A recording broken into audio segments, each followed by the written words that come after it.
আমরা 4 দিনের প্যারোলে মুক্তি চেয়ে আবেদন করেছিলাম।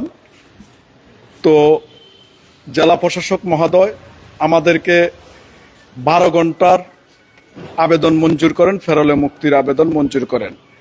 যেহেতু ডাক্তার দীপুমণি অদ্য 2 বছর পূর্ণ হলো কারাবরণের, তো 2 বছর উনি জেল হাজতে আছেন। ইতিপূর্বে তার হাজব্যান্ড অসুস্থ ছিল দীর্ঘদিন। আমরা একাধিকবার কারাগারের বাহিরেও সাক্ষাৎ করার একটা অনুমতি চেয়েছিলাম, মেলে নাই। আজকে মৃত্যুতেই একটা প্যারোলে মুক্তি মিলল। তো সেটা আমরা চেয়েছি আগামীকালকে 20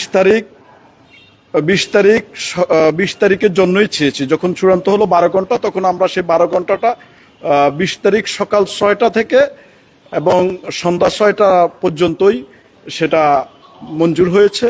এবং সেটা আগামীকালকে 20 অগাস্ট সকাল 6টা থেকে সন্ধ্যা 6টা পর্যন্তই মঞ্জুর হয়েছে। হ্যাঁ, এখন সেটা সম্পূর্ণ পুলিশ পাহারায় হবে এবং তারা আমাদেরকে কিছু দিয়েছে। সম্পূর্ণ পুলিশ পাহারা হবে সকাল 6টা থেকে। সেটা কারা ফটক থেকে পুলিশ বুঝে নিয়ে এবং এই টাইমের মধ্যে এখানে দিয়ে যাবে। এক আর দ্বিতীয়তে, আপনারা ইতিপূর্বে সারা দেশের মানুষ জানতে চাচ্ছেন যে ওনার জানাজার বিষয়টা, যেটা আমরা ইতিপূর্বে পারিবারিকভাবে সিদ্ধান্ত নিয়েছেন। সেটা হলো ওনার সকালবেলায় ওনার মরদেহ কলাবাগান নিজ বাসভবনে আনা হবে। সেখানে ডাক্তার দীপুমণির সাথে তার প্রথম সাক্ষাৎ, এবং ডাক্তার দীপুমণি সেখানেই মরহুম ব্যারিস্টার তৌফিক নওয়াজ সাহেবের লাশ প্রথম সেখানেই দেখবেন। পরবর্তীতে ব্যারিস্টার তৌফিক নওয়াজের লাশ নিয়ে যাওয়া হবে গুলশান আজাদ মসজিদে। বাদ জোহর ঢাকার গুলশান আজাদ মসজিদে জানাজার নামাজ সম্পন্ন হবে। সেখানেই দোয়া হবে।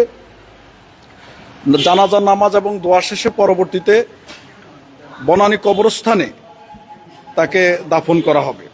এইখানে তার যে 12 ঘন্টার মুক্তি, এখানে একটু সময় বাড়ানোর সুযোগ ছিল কিনা আগে, এবং ম্যাজিস্ট্রেট যিনি আবেদনটি মঞ্জুর করেছেন তার প্রতি আপনারা কৃতজ্ঞ কিনা? আপনাদের কোনো অভিযোগ বা আপত্তি বা আরেকটু সময় বেশি দিলে আপনারা সন্তুষ্ট হতেন? দেখুন, যেটা আমরা পেয়েছি সেটা আইনগতভাবেই পেয়েছি।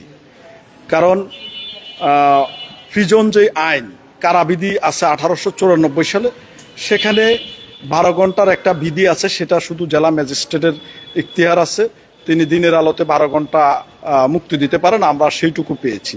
সেক্ষেত্রে যদি সরকার চায় আরো অধিক সময়ের জন্য দিতে পারত। 6টা নেওয়া হবে, এখান থেকে নেওয়া হবে, সম্পূর্ণ পুলিশ প্রটোকলেই যাবেন উনি। প্রথমে নেওয়া হবে বনানীতে।